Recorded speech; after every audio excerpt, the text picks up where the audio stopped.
السلام عليكم، شلونكم حبايب؟ شلون صحتكم؟ إن شاء الله الكل والجميع بخير وصحة وسلامة يا ربي. اليوم جايتكم فيديو جديد خفيف لطيف إن شاء الله يكون عليكم، وحبيت من خلال هذا الفيديو أشارككم بطريقة خبز العروق العراقي.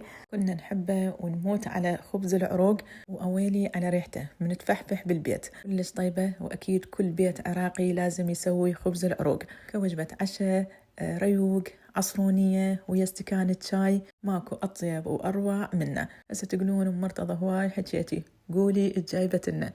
اليوم حبيت أسوي بطريقة مميزة، حبيت أحشي لكم بالجبن. وطبعا هذه الطريقة إن شاء الله تكون أول مرة على اليوتيوب. أنا بصراحة بحثت بالجوجل، ماكو أي قناة منزلة هذه الطريقة. اكو كم قناة منزلة العنوان فقط خبز العروق العراقي المحشى. من دخلت على الفيديو بصراحة لقيتهم مسوين الفرافير، اللي هي الفرافير الراوية، يعني كان فقط عنوان. ليش هواي تحكين يا أم مرتضى؟ خلينا ندخل على الوصفة. قبل ندخل على وصفتنا لهذا اليوم نسمي بسم الله ونصلي على حبيب الله. اللهم صل على محمد وآل محمد. وندخل على عجينتنا. 6 كوب من الطحين، تقريبا كيلو من الطحين، وانتم على راحتكم. اذا حابين تضاعفون الكميه بشرط تضاعفون كميه كل المواد اللي راح نضيفها. من بعد ما ضفت 6 كوب من الطحين اضيف الكركم. هنا ضفت ملعقه كبيره من الكركم، بعدين هماتين رجعت يعني ضفت، انه شفته مو كلش صار اصفر. خبز العروق لازم يكون اصفر وطعم الكركم بارز. خبزنا احنا راح نخبزه بالفرن، فاكيد نضيف البيكنج باودر، ربع ملعقه كبيره من البيكنج باودر. تكثرون بيكنج باودر اصدقائي حتى أنا ما يكون مثل المعجنات. هنا أضيف ملعقة كبيرة من الخميرة. إضافة البيكنج باودر ينطي طراوة للخبز، مع إضافة ملعقة كبيرة من السكر. إضافة السكر يساعد الخميرة على التفاعل. أخلط كل المواد الجافة قبل لا أبدي بالعجن. صلوا على محمد وآل محمد، حوقلوا واستغفروا، لا إله إلا أنت سبحانك إني كنت من الظالمين. حبيت اليوم أعجن بإيدي، إذا حابين تعجنوها بالعجانة على راحتكم. أبدي أضيف المي بالتدريج. دير بالنا من هذه الخطوة أصدقائي، نجي نضيف كمية من المي. هذه العجينة تكون قاسية، لأن إحنا راح نضيف عليها الخضروات واللحم. إضافة الخضروات واللحم راح يضطر العجينة بداية نسوي العجينة قاسية حتى ما نضطر نضيف طحين. أعجن العجينة عجن كل الزين. استمرت بالعجن تقريبا من 6 دقائق ل 7 دقائق، إلى أن وصلت لهذا القوام. مثل ما تشوفون عجينة كلش قاسية، وهذا المطلوب. طبعا أكيد كلكم تعرفون طريقة خبز العروق، وكلكم ما شاء الله عليكم شطورين وخابزين، إيديكم يطلع أطيب وأطيب. لكن أنا هذه الملاحظات إن شاء الله للمبتدئات حتى يستفادون أكثر. أغطي العجين وأبقيه يرتاح نص ساعة لتخمير بدائي، ومن بعده نشوف خطوتنا التالية. نبدي نحضر الحشوة. ربع كيلو من اللحم المثروم، أكيد غسلته ومنشفته من كل السوائل. أهم شيء أصدقائي ما تكون أي سوائل موجودة باللحم. بدي أضيف الخضروات، عبارة عن بقدونس وبصل مثروم ناعم. أكيد تقدرون تستبدلون البقدونس بالكرفس، بالحالتين كثروا الكمية لأنه ينطي طعم كلش طيب. أضيف على الحشوة قليل من الملح، وانتم شفتوا أصدقائي أنا ما ضفت أي ملح للعجينة. من بعد النص ساعة أضيف الملح على العجين. البهارات اللي راح أضيفها فقط الكاري، قريب ملعقة ونص من الكاري. تتخيلون إضافة الكاري الخبز العروق يعطي طعم كلش طيب. أكيد كليتنا نعرف الكاري وعطره المميز. أصدقائي أنا اللحم عندي بدون دهن وبدون ليه، فأكيد أضيف زيت حتى تكون عندي حشوة طرية، لأنه إحنا هنا بصراحة ما عندنا ليه، أو مو بسهولة نحصلها. أكيد أنتوا عندكم متواجدة وتقدرون تضيفوها بكل سهولة. طبعا ليه تنطي طعم كلش طيب للخبز. أخلط المواد مع بعض، يعني اللحم والخضروات ينجانسون مع بعض. وهذه الخطوة كلش مهمة، نجانس اللحم مع الخضروات قبل لا نضيفهم على العجين.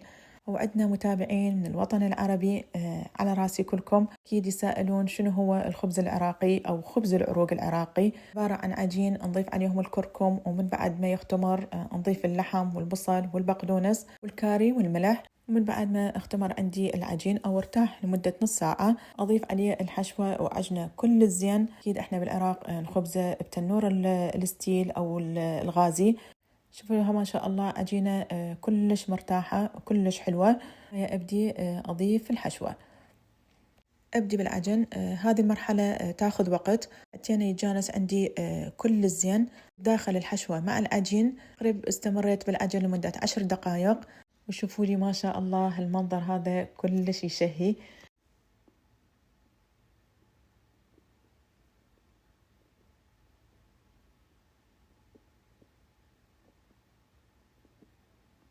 من بعد العجن وتجانس كل الزين أضيف تقريبا ملعقتين كبيرة من الزبدة، تكون بدرجة حرارة المطبخ، وأستمر بالعجن إلى أن يختفي عندي الزبد تماما. إضافة الزبد لأي معجنات أو مخبوزات طراوة أو طعم كلش طيب. أتمنى لا تستغنون عن هذه الإضافة. هذه الإضافات البسيطة كلش ضرورية، لأنه إحنا راح نخبزه بالفرن العادي تينا يحافظ على طراوته لعدة أيام، تينا من فرزن ونطلعه يبقى محافظ على طراوته. وهذه عجينتنا الجميلة. أغطي وأبقي ساعة يختمر، وندخل على حشوتنا. عندي الجبن الأبيض، انتو شنو حابين؟ الجبن الأبيض، الجبن المالح، الفيتا، احنا بالعراق نقول جبن العرب، مع إضافة جبن الموزاريلا راح يعطيها طعم كلش طيب. نعم الجبن كل الزين. هنا يا أصدقائي حابين تضيفون عليه بقدونس، نعناع مجفف، عطر، على راحتكم. بصراحة ما حبيت أضيف أي إضافات، حبيت أكتفي بالجبن وخبز العروق. حشوتنا صارت جاهزة، شوفوا ليها ما شاء الله، وأكيد عجينتنا اختمرت. شوفوا لي هالعجينة تجنن ما شاء الله. أبدي أشنق العجين أو أقطع.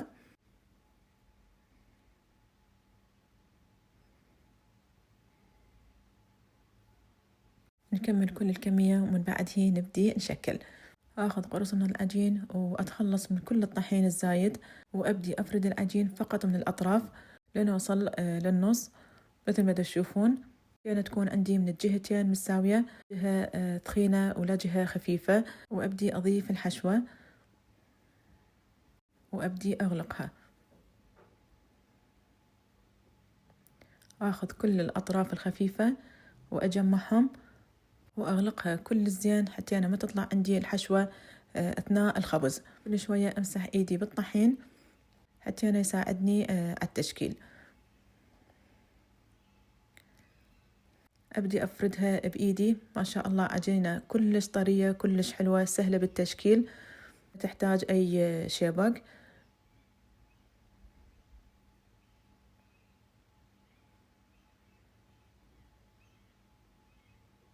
شوفوا ليها ما شاء الله. أخليها بصينية اللي تدخل على الفرن، وأكيد أغطيهم حتى ما ينشفون عندي. وأسوي وحدة لأخوياكم.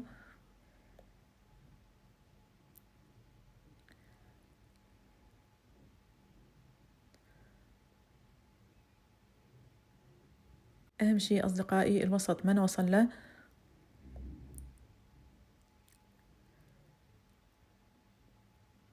من بعد إضافة الجبن أبدي أغلقها.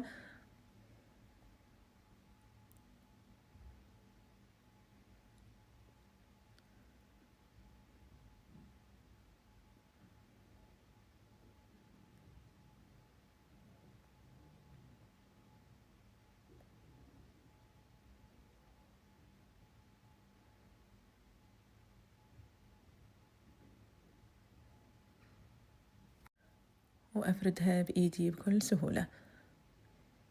مثل ما تشوفون أصدقائي وصفة كلش سهلة كلش بسيطة، وحتى أنا أقدر أخبزها بإيدي بكل سهولة. شوفوا لي ما شاء الله. إذا حابين يكون القرص كبير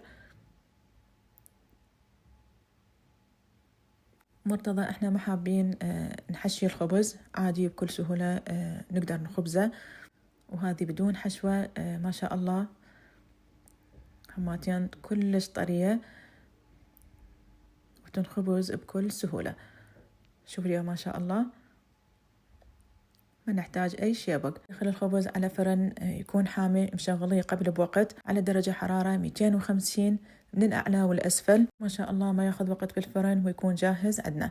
وهذه جهزت عندي أول صينية. أول ما أطلع من الفرن وهو حار أمسح الوجه بالزبدة، ينطيها طعم كلش طيب. وأكيد هذه الإضافة اختيارية، أو هذه الخطوة اختيارية إذا ما حابين نسووها. أغطيه حتى أنا يحافظ على طراوته وأكمل كل الكمية. وهذا خبزنا ما شاء الله جهز عندنا. فعلا أصدقائي أنصحكم بتجربته، كلش طيب، إيش قد ما أقول طيب هو أطيب. إن شاء الله أولادنا داخلين على امتحانات، ربي يوفق الجميع. نسويه ونفرزنه كلش راح يفيدهم أثناء الامتحانات. وأكيد ما يحلى خبز العروق إلا ويا استكانة شاي المخدر والمعدل والمهيل. وهنا حبيت نشوف النتيجة سوا. شوفوا الطراوة ما شاء الله، والجبن روعة. هذا فيديونا كان لهذا اليوم، وهذه وصفتنا كانت لهذا اليوم.